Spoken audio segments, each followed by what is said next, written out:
देवळा तालुक्यातील विनापरवाना गौण खनिज वाहतूक करणाऱ्यांवर बुलडोझर। बातमी देवळा येथून। तहसील कार्यालय देवळा येथील गौण खनिज पथकाने दिनांक 21 जानेवारी 2026 रोजी रात्रीच्या सुमारे 8:30 वाजता प्रकाश रमेश पवार राहणार लोहनेर तालुका देवळा यांच्या मालकीचे निळ्या रंगाचे सोनालिका कंपनीच्या ट्रॅक्टरसह ट्रॉलीमध्ये विनापरवाना गौण खनिज वाळू वाहतूक करताना मौजे विठेवाडी झिरेपिंपळ रस्त्यावर विठेवाडी येथील नागरिकांच्या मदतीने तसेच तहसील कार्यालयाच्या रात्रीच्या गस्त पथकातील कर्मचारी GB 57 महसूल सहाय्यक SN पवार महसूल सहाय्यक व समाधान जाधव यांनी कार्यवाही करत ट्रॅक्टरसह ट्रॉली जप्त करून तहसील कार्यालयाच्या आवारात लावले आहे।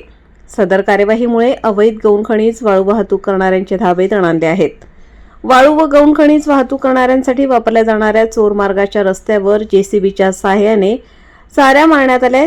या कारणामुळे गौण खनिज वाहतूक करणाऱ्यांचे धाबे दणाणले असून प्रशासनाने मोठी कामगिरी करत वाळू भरलेला ट्रॅक्टर जमा केला असून सदर कारवाई तहसीलदार डॉक्टर मिलिंद कुलकर्णी यांच्या आदेशाने करण्यात आली असून सदर कार्यालय ही GB 57 SN पवार व समाधान जाधव यांनी संयुक्तरित्या पार पाडली व अवैध वाळू वाहतूक करणाऱ्या चोरट्यांच्या पळवाटा बंद करण्यात आल्या आहेत। वृत्तसंकलन समाधान केदारे, कार्यकारी संपादक देवळा।